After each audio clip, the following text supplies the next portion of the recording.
What's going on, guys? Welcome back to the channel and welcome back to another video. Today we are looking at some top Overland upgrades that aren't exactly only for overlanding. Most of you guys know that Overland mods, Overland upgrades have become very popular, and there's still a lot of people out there that either love it or hate it. In this video, we're gonna take a look at some of the most popular upgrades and explain why they're not only for overlanders. Most of you guys know that we've kind of been building the JT, the Gladiator, multi-purpose, off-roading, daily driver friendly, and we have included some overland mods into the mix. So in this video, we're checking all those out, and we're gonna kind of explain what else they can be used for other than overlanding. Let's get started.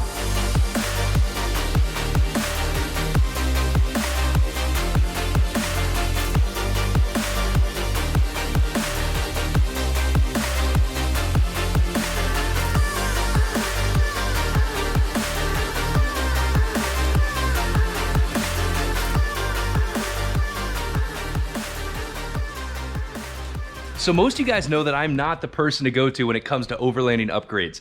I do enjoy off-roading, I love Jeeps, I love all the modifications, but when it comes to actually overlanding, like true overlanding, going out for a week or more at a time, all by yourself, that's not me. There's definitely better channels out there to give you the best information on that.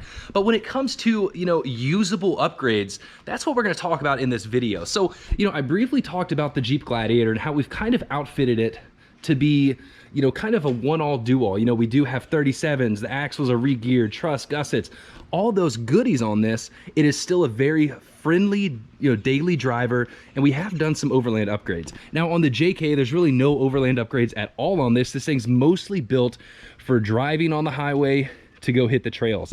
Now the LJ is just a nice, fun, friendly Jeep that Cassie drives, and overall, it's a well-built Jeep. I think all three of them are. But where do overland mods come into play in regards to not only overlanding? That's what we're gonna talk about. So the first thing we're gonna start off with is a single product that I've actually had a lot of questions about. And I've seen these before. I've had this for a while now, and it's time to talk about it.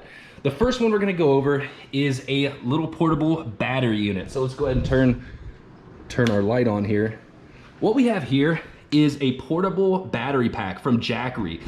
This thing is pretty much just a battery with an inverter inside it. So the cool thing about this is that we have portable power no matter where we go. Whether we're going rock crawling, camping, overlanding, or we just want to use this around the house, it's actually really pretty cool.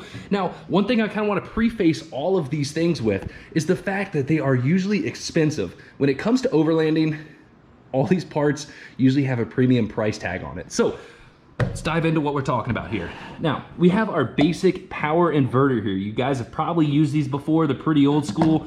There's really not much to them. You can get them for like 30 bucks. Plugs into your 12-volt battery on your Jeep. And the next thing you know, over here, we have outlets. This will power up to 500 watts, which is awesome. We can turn lights on. We can charge our, GoPros, laptops, whatever you want. The only downside is that we're limited, to the reach of our battery. The next step up is gonna be this Jackery power unit. This has become very popular kind of in the overland scene. I've seen a ton of videos on these, and I decided a while back to pick one up. Now, this thing is extremely expensive. It's around $500 for a portable battery pack. That's pretty crazy. But the good thing about this is that it's not only used for, for say overlanding. We can have power wherever we want. Now, go ahead and turn it on. It shows us our battery percentage. We can recharge this as many times as we want. We have an AC power outlet here. We have USBs, and we have a DC 12-volt input or output. That's definitely output.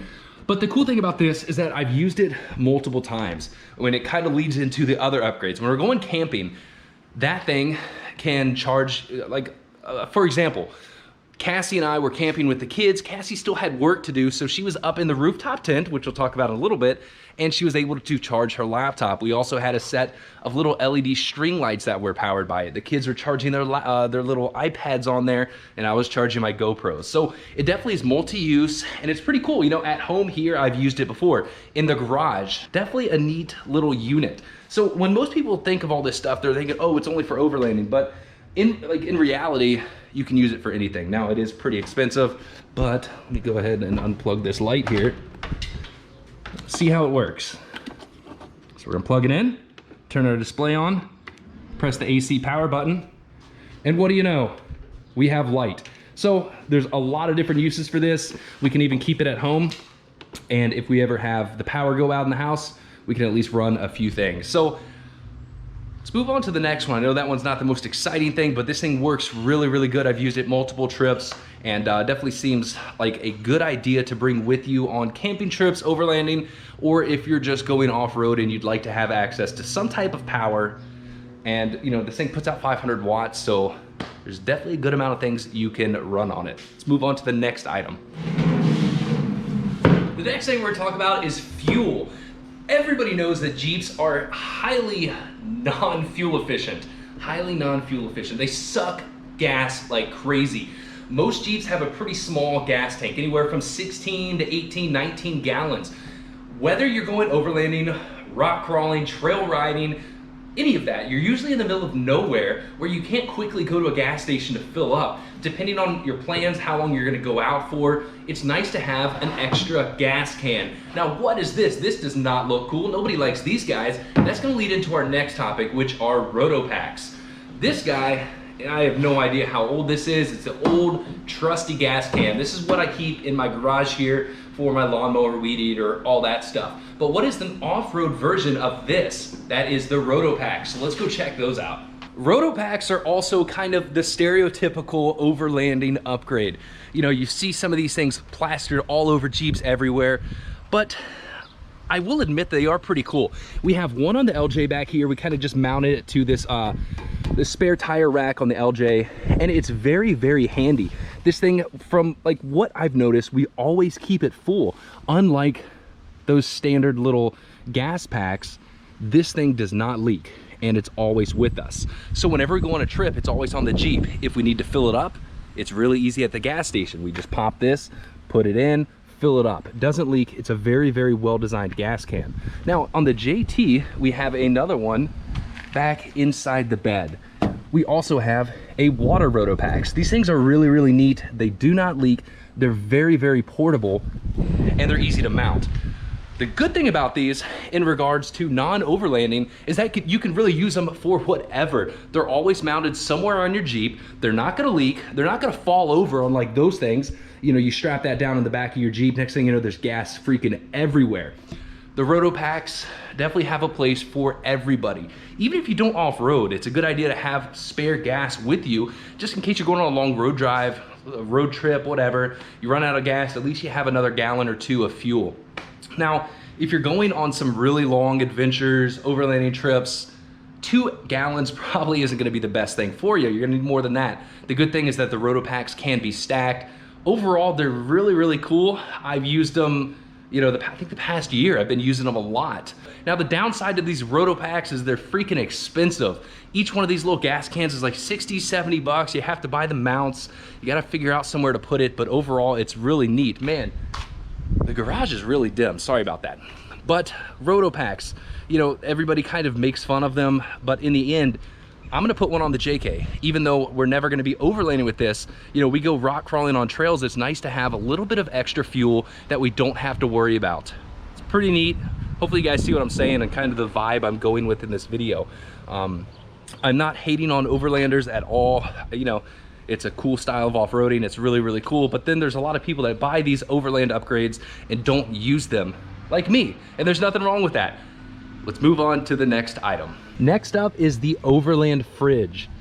These things are pretty cool. No, they're not called an Overland fridge, but that's what people know them as. What it is a cooler that is operated by electricity. It has its own, it's like a refrigerator that goes in your car. It's 12 volt, it keeps everything cool, and they're really, really nice. They became really popular when overlanding became big. Everybody's like, oh man, I'm going out for a few days.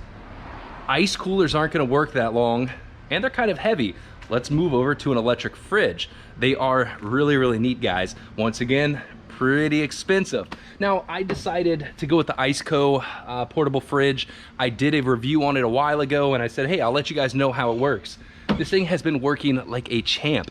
It's been running 24/7 since that video, which is probably like a little under a year ago, but this thing has constantly been on, constantly cold. It's really, really neat. Now, Iceco, this one was a little cheaper than some of the other big ticket items or big name brands like Dometic, ARB, all that stuff. This thing works really, really good. 40 quarts, It cools it really well, and it does have the low voltage cutoff. So if it starts using too much energy before the battery dies completely, the fridge will cut out, and then whenever you start your Jeep back up, charges the battery, this thing will kick back on. So the benefits to this, you know, for non-overlanding is the fact that I can always have a nice cold drink in the Jeep, whether it's a nice cold beer, a Red Bull, water, and for the kids, when we go on long drives, we can put their snacks in there. So their apple juice, all that stuff, their little peanut butter and jellies, we don't have to worry about those getting soggy. But how would this be beneficial for you? Whether you go on trails or if you're a rock crawler, most people when they go on trips, they pack coolers. Like I used to do in the JK, I'd pack an ice cooler. The only downside to those is the fact that you have a cooler strapped down in the back of your Jeep. Halfway through the day, the ice starts melting, it's full of water, you're going rock crawling, your Jeep is tippy, next thing you know, all that water spills out of your cooler into the back of the Jeep. Not only is your Jeep wet now, but half of the coldness, the cold ice water is spilled all over your Jeep, and the cooler honestly kind of sucked. We actually did get kind of a mixture one for Cassie's LJ. It is over there on the wall. It's like half and half. You can still put ice and stuff in there. It looks just like a Yeti, but you can also plug it up to power to cool it electrically. That's the good thing about these things. There's a lot of different models of them, and overall they're really pretty cool. Plus, the Iceco brands aren't that much more expensive than something like a Yeti or any of those top of the line coolers that still do use ice. And in the end, whether you're a rock crawler, overlander, Jeep guy, or somebody who just likes to go camping, that's really neat having access to a cooler that can always be cold even without ice. And it looks like Cassie and the kids just got back, so we're gonna move on to the next one, which is the rooftop tent. No worries, I'm back. We're talking about the tent now. Which tent? The castle. Just kidding. Emma, you want to tell them about the castle? Oh, of course not. Oh, so we got the Rome rooftop tent a while ago. As you can tell, it sits up there really nice. Now, the Rome series tents are phenomenal. We have all of the high-end features of some of the other tents. It's very well built, but it's not as expensive. You know, we did the install and review of this initially. It's really easy to set up. It's really easy to take down. But the benefits of, you know, a rooftop tent is the fact that we can kind of go anywhere at any time, flip this open. We have a mattress that's already in there. We have a mattress pad. All we would need is a, you know, blanket and pillows. Okay, that's good. Go, go, go. Plus, the kids freaking love it. It's extremely comfortable. We're not sleeping on the ground. We don't have to worry about, you know, rain, flooding, a lot of bugs down there. This thing just sleeps really, really nice. Now, in regards to non-overlanders, would I, you know, recommend a rooftop tent?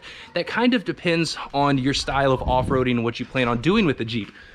For rock crawlers and people who really enjoy hitting the trails, a rooftop tent might not be the best idea just because we're putting a lot of weight up higher, especially when we start putting it on a JK or any other type of Wrangler, whether it's a JL, you know, TJ, JK. The weight has to be on top of here, up on the roof line. That's a lot of weight. That is not gonna help you off-road. Luckily on the Jeep Gladiator, we can lower it down a little bit on the bed, helps with the stability.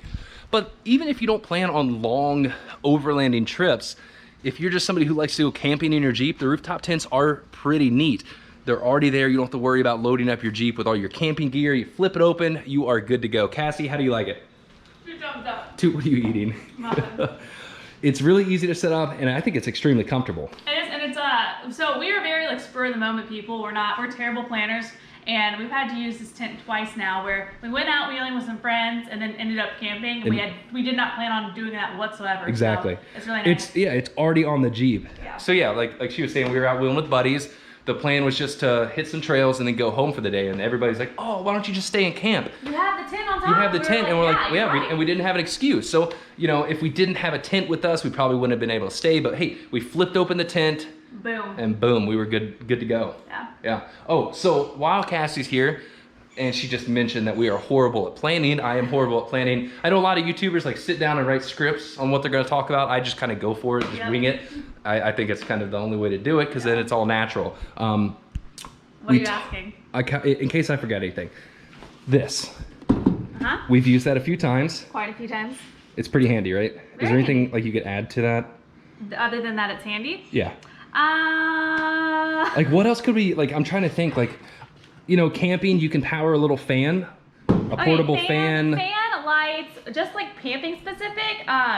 Like your phones, like for us, I think too, like with the kids, it's kids because it's more than just Ben and I, and sometimes it's other people too. So like half the time, other people also have passengers in their Jeeps, and they don't always have enough plugs for their phones or for their kids' tablets and all that kind of stuff. Well, it's not like, and plus, like, you know, if you're charging your phone or you need something when you're out camping, you would normally go put it in your Jeep and charge it with your Jeep. You can take but with this, like, we can pack it up and bring it over to the campfire, and everybody has, you know, we can plug whatever we want into it. Next up, then I talked about the Rotopacks. I like the Rotopacks, and a lot of people are all about the gas ones, but I'm a fan of the water one better. I didn't really talk about that too much. The water one is great because there's so many different things you can use it for. If like you get like super muddy, or if you need to like rinse your shoes off, or brushing your teeth, or I don't know. I just think there's a lot of use. I feel like we use the water one more frequently than we do the gas one. And you don't only have to put water in there. You know, if you're going on a big party trip, you can fill that bad boy with vodka.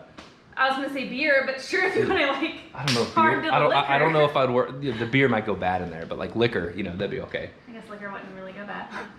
Don't fill your Rotopacks with liquor. That's what rock crawlers do. That's what rock crawlers do. Okay, the tent.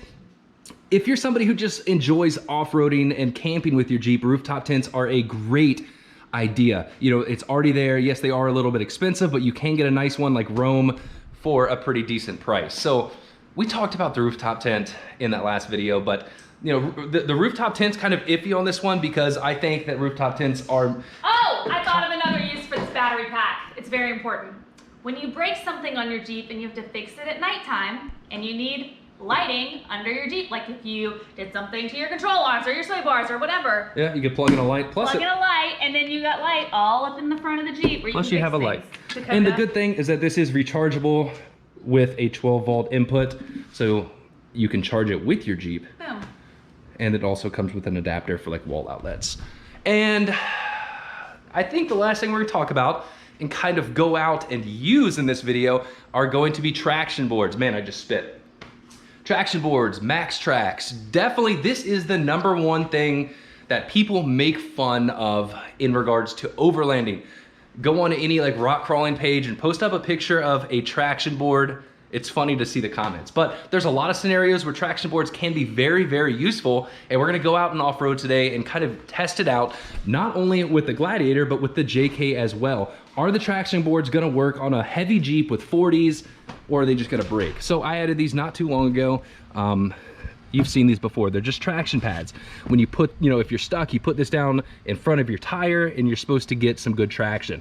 I have not used them yet, but they look pretty well built, and we're gonna go test them out. So we're gonna take the JT and the Gladiator, go hit our local wheeling spot, kind of put all of this stuff to the test.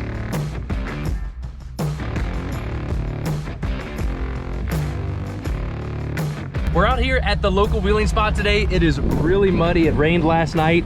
So hopefully we'll be able to test out these traction boards and see if they work. I think the JT might have some issues in the mud just because it's on all terrain. So, you know, once it gets caked up, it's gonna have some issues. But we're gonna go out here, have some fun, play around, and kind of check out all these Overland upgrades and how they do, you know, just when you're out having fun. So let's do it.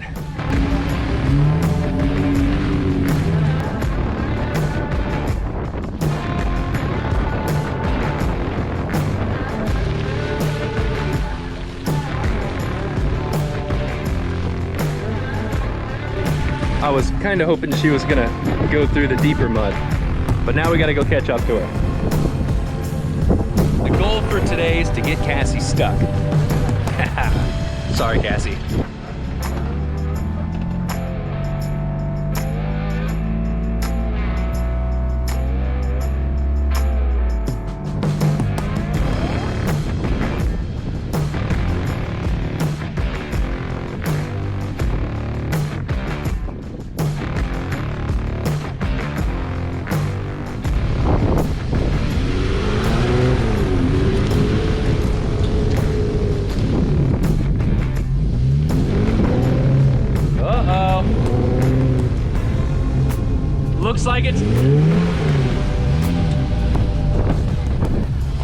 Looks like it's time to try out the traction boards. All right, so the tires and axles, they're locked. We're just spinning, not going anywhere. We're gonna go ahead and remove the traction board, put it right here, and see if we actually go forward any. Now, the cool thing about traction boards is the fact that if we're in the middle of nowhere, like here, suppose we were alone and for some reason we were stuck so bad we couldn't back down, out here there's nowhere to winch to, so we would kind of be screwed. Hopefully these traction boards are gonna work. We will find out. Just like that, and we're gonna see if it can get traction up on there. Roll the window down. All right, now you're just gonna slowly go. We're gonna see if it gets traction. And I'm falling down this cliff. All right, nice and slow. Oh, wow, look at that, nothing's spinning. That little bit helped us out. All right, now let me grab this. Man, I'm actually a little bit surprised. So we had, it's too windy for you to hear me probably, but we had all 4 tires spinning. Yeah. We only put 1 traction board down and the Jeep crawled right up through it. So we're gonna keep going, see how far we can make it without you getting stuck again. All right.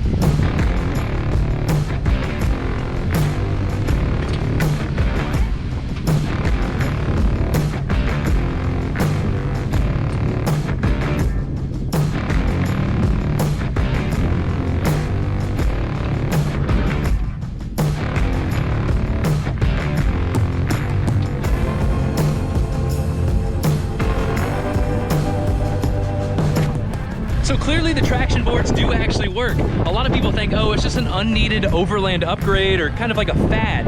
They do work, and there are plenty of situations where it can be very, very useful. Right here, nowhere to winch to, you have a traction board, it really helps out. Now, one thing that nobody really ever talks about with traction boards is that if you only have one and you have open dips, you don't have lockers, that means the one that's spinning is gonna have the least resistance. You put a traction board on there that gained resistance, so now your power can go to the other wheel if you have an open dip. So you might need a set of 2 if you have open dips, no lockers. If you have lockers, just 1 will do the trick. So Cassie's turning around here. You're good. I'm good. You're good, because we are gonna go hit a spot over there. I don't think so, bro. You're good.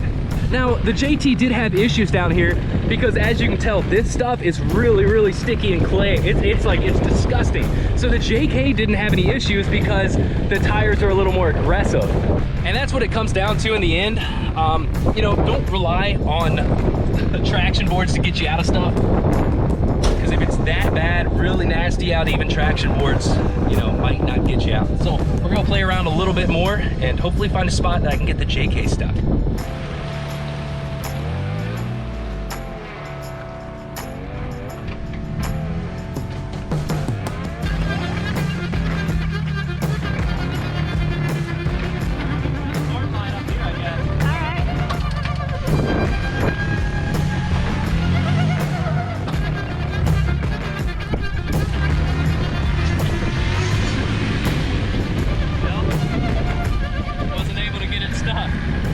Well, so I'm curious to see if the traction boards will hold up on a heavy Jeep on 40, so we're gonna back down and put it down anyways.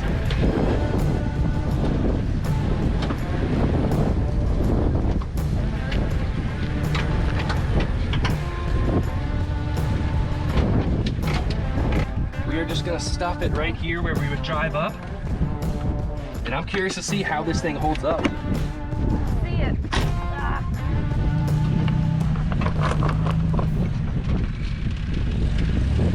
Oh man. What do you know? Using the traction board got you stuck. Yeah. Here, you want me to grab it? Yeah, I'm gonna pull forward, then we'll put it on the front tire. Okay. All right, I'm gonna back. Oh my god, the mosquitoes! Dude, they're everywhere. Hun, I gotta go! I gotta go! Oh my god, I just like, like a nest or something. Holy crap! Ah! Ben, get them off me! I like moved the dirt and like, they just exploded out. All right, so there's an undercut here, which means this is gonna have to flex some. If it breaks, that's gonna suck, but we have to test it out.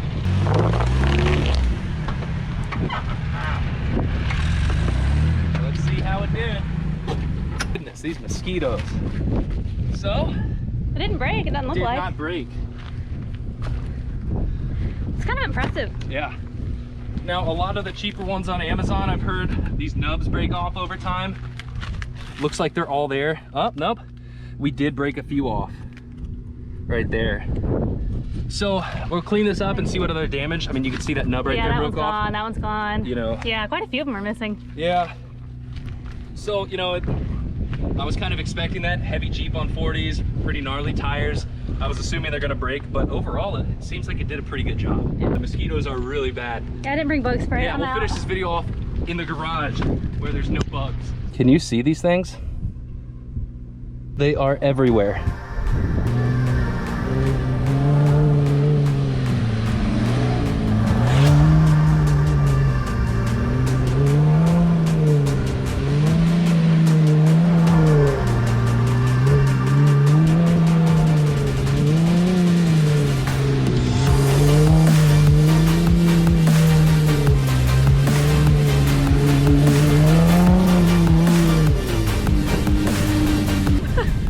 Thank you. Now I gotta try going left. Uh-oh. That is gonna be a good storm. You know, if Ben puts his top back, guys, it is going to rain. It is gonna rain. All right, my turn to do some donuts. No, okay. Last time Ben said it's my turn, he literally broke like 4 things in the process.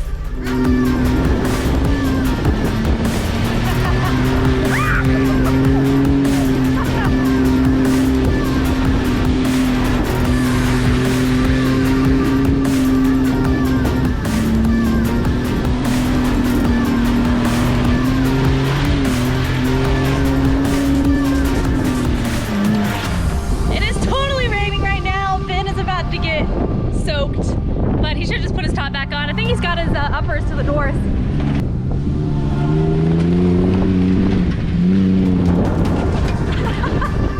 Holy crap.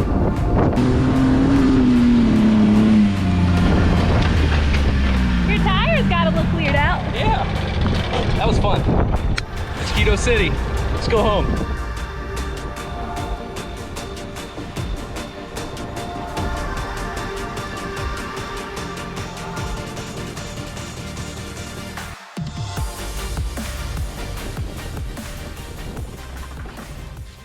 So, of course, now that we're home, it is beautiful out. No idea what happened there. It wasn't supposed to rain, but that definitely added a little bit to the video. So, hopefully by now you can kind of see what I was talking about. All of these kind of upgrades, while they're considered Overland upgrades, Overland mods, you don't have to use them for Overland stuff, or you don't have to be an Overlander if you're interested in all of this. It is all of these are very good products. They all have their purpose. Max, you gotta get inside. Done. Emma's kind of freaking out. They all have their purpose for any style of off-roading. You know, even if you're a hardcore rock crawler, is there anything wrong about carrying a set of Max Tracks or traction boards in the back of your buggy or built Jeep? No. My one recommendation is don't get some of the cheap stuff, like these traction boards. You know, they broke on their first time out. Granted, you know, these are pretty aggressive mud terrain tires. They're 40s, is a pretty heavy Jeep. You know, the JT didn't break it. The 37's you know, kind of an all-terrain, less aggressive tire tread didn't break those nubs off. But either way, I would still recommend at least finding a cheaper set that has some type of warranty. That way, if they do break, you can send them in and get new ones. But overall, while I am not an Overlander, it is pretty cool to have some of these cool Overland mods. Like always, guys, please give the video a thumbs up. Thank you so much for watching. Go down to the video comments and let me know what some of your favorite like Overland style camping, what are some of your favorite upgrades in that aspect. I will see you guys next week with a new video. Peace. Now it's just time to spend like 3 hours cleaning these Jeeps for that 20 minutes of fun. I hate the mud. See you guys.